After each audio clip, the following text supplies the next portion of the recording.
Hi everyone, I hope आप सभी अच्छे होंगे। तो आज मैं शिक्षक बहाली के बारे में बात करेंगे। जो सिलेबस चेंज होने की बातें कर रही थी, कभी सिलेबस चेंज होने की बातें कर रही तो कभी सरकार क्या कर रहे हैं, किसी योग्यताओं की हटा रही है तो कभी किसी योग्यताओं को जोड़ रहे हैं। तो ये बात कितनी सच्चाई है, सिलेबस क्या चेंज होगा या एग्जाम होगा या नहीं होगा, सारे बातें यहाँ पर मैं आपको थोड़ी सी मिनटों में छोटा सा पॉइंट बात करेंगे, ठीक है। तो चलिए, इस बात को बहुत ही जानना ज़रूरी है कि आप लोग, क्योंकि सभी बच्चे को पढ़ने में इच्छा नहीं लगेगी कि कभी ये होता है, कभी ये होता है, कभी दिस डैट सभी रंग की बातें होती है। तो आपको ये जान लेना चाहिए सबसे पहले कि एग्ज़ाम होगा ही। ये बात तय है कि एग्ज़ाम होगा ही, अधिकतर मात्रा में 98% होगा। 2% कहीं कहीं नहीं होने के चांस है, ऐसा हो नहीं सकता। अब नियमावली निकल चुकी है तो एग्ज़ाम होगा ही। अब बात रहा, कभी हिंदी हटाने की बात करती है, कभी लैंग्वेज पेपर इंग्लिश मतलब हटाने की बातें करते हैं, तो कभी इसको योग्यताओं को हटाते थे। ये सब बातें मूल बात नहीं है आपके लिए। आपके लिए ये बात है कि एग्ज़ाम होगा ही। तो एग्ज़ाम होगा तो सिंपल सी बात, जीके जीएस लेंगे ही, बीपीएससी तरह लिया जा रहा है तो जीके जीएस लेगा। एक तरह से सुपर टेट कर सकते हैं या यूपी टेट में जैसे लेता है, या आपको कोई भी टेट लेता है तो उसमें क्या होता है, केबीएस की एग्जाम लेता है तो उसी तरह पैटर्न में रहता ही सारा चीज़ है। तो हो सकता है टीचिंग एलिमेंट जैसे कि सीडीपी वगैरह को शामिल कर सकते हैं। तो सबसे मेनली क्या होता है, आपको यहाँ पे जीके जीएस पढ़ना जो सभी के लिए महत्वपूर्ण है। तो जो नए बने हैं चैनल को सब्सक्राइब कर लीजिए। मैं थोड़ा सा बोल दूँ आप लोग को, आज इसी तरह नोटिफिकेशन, इसी तरह बातों का मोटिवेशन या क्लास रोज मिलेगा आप लोग को। लेकिन यहाँ पर देखिए, जैसे जीके जीएस सभी बच्चे को पढ़ना ही रहता है, तो जीके जीएस अगर पढ़ना रहता है तो अभी आप लोग को फोकस क्या करना चाहिए, जीके जीएस पढ़ने पर।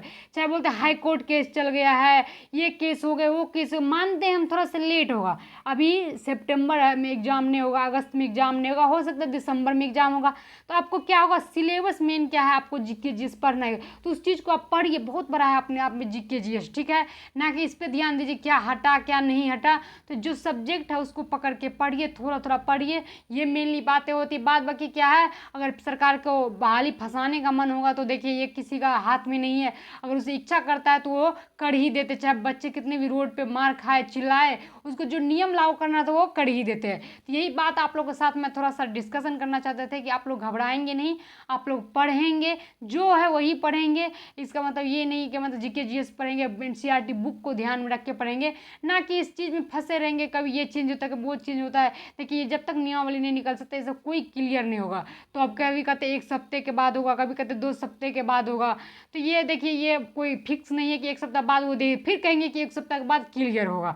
इसीलिए आपको क्या करना चाहिए, पढ़ना चाहिए मेरे हिसाब से। बाद बाकी आप लोग को जो सही लगता है कीजिए। तो हम बोलते हैं कि ये सब पे ध्यान, इंट्रैक्शन हटाइए। देखिए कितने आदमी, कितने आंदोलन होते हैं पटना में, तो वहाँ देखते होंगे कि सड़कों पे बच्चे मार खा के, कितने कितने बच्चे तो मुझे लगता है कि जीवन से अपना हाथ भी धो बैठते होंगे। लेकिन सरकार क्या करते हैं, जो बात उसको मंजूरी रहता है वही करते हैं। तो यही बात है, उसके पास सत्ता है तो वही सब करेंगे ही। तो चलिए, इसीलिए आप लोग क्या करिए, पढ़ाई पर ध्यान दीजिए। क्या होगा, अगर पढ़े रहेंगे तो खराब ही थोड़ी करेंगे, दरोगा एग्जाम दे देंगे, बीपीएससी के एग्जाम दे देंगे, तो इसी तरह एग्जाम देकर अपना क्वालिफाई करेंगे। इसका पढ़ाई का थोड़ी नुकसान होगा। तो आप लोग पढ़िए, लेकिन जीके जीएस पूछेंगे, होगा एग्जाम तो होगा ही 100%। हमें जहाँ तक लग रहा है तो एग्जाम होगा तो जीके जीएस पूछा, लैंग्वेज पेपर हटाए ना हटाए ऐसे भी क्या मानता है, ऐसे आप 100 में 30 ला ही देंगे तो पास नंबर रखा उसका मार्क जुटेगा ही नहीं। उससे आप लोग को क्या मतलब है, जो मेनली बात है, जो जीके जीएस पढ़ना है आप लोग को उस पर फोकस करना है, ठीक है। तो बस छोटा सा वीडियो था आप लोग इन्फॉर्मेशन के लिए। मुझे लगा कि सभी बच्चे क्या मतलब पूरी तरह से हैरान है, ठीक है। तो हैरान नहीं होना, पढ़ना है, अभी टाइम है आप लोग के पास, एनसीईआरटी बुक को कवर करेंगे। तो चलिए, थैंक यू।